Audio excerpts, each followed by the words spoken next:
Welcome back to another episode of After the License, the podcast where we help real estate agents build their business. I'm your host, Jeff Buettner, and if you're just catching us on YouTube for the first time, consider subscribing if you're a real estate agent, because all we talk about here is building your real estate business. And if you're listening to the podcast, make sure you check out our YouTube channel. We have YouTube-specific trainings and interviews and videos that we just can't release to the podcast. Today, we're going to talk about a question that I see all the time from new agents, and that is, what should I put in my biography if I'm brand new to real estate? First off, I would tell you that, do you need to have a little bio paragraph? Do you need to have a biography sheet to send people or put on your website or put on LinkedIn or whatever that looks like? The answer is yes, but at the same time, I wouldn't stress too much about having a perfect bio. The reality is people know that these things are kind of fluffed up and don't always mean a ton, right?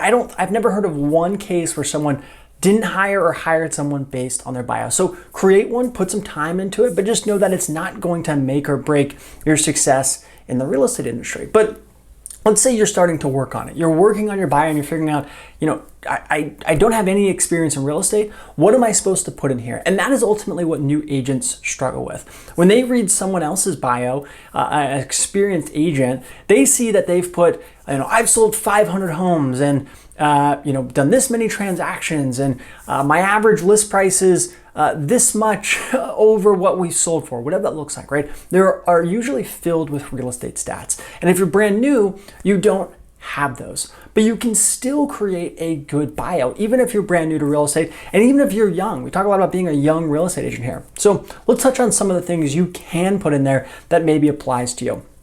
First off, let's think about, what is someone looking for when they're looking to hire someone, right? They're usually looking for someone who is trustworthy, that they like, right? That maybe has some local knowledge, not just about real estate, but about the area. And then also some type of real estate knowledge. Now, again, if you're brand new and you don't have those real estate sales, that's okay. There's other ways you can kind of look for and include that info. So first off, let's talk about experience in the home industry. If you have any experience in an adjacent industry, like let's say you worked in lending or you worked in home building, or I just saw a bio today where the guy worked for a pool company, right? Having some of those things in your bio that shows, hey, I've been in and around the real estate industry can be really, really powerful.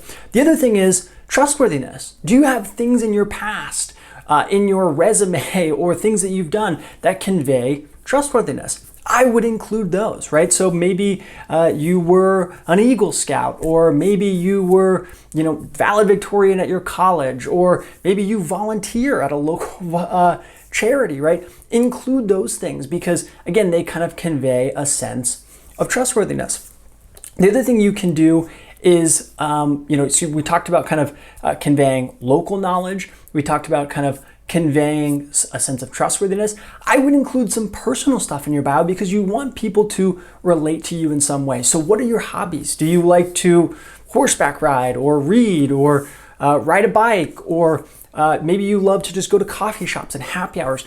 Whatever it is, put some of that stuff in your bio because people are going to connect and relate with that, right?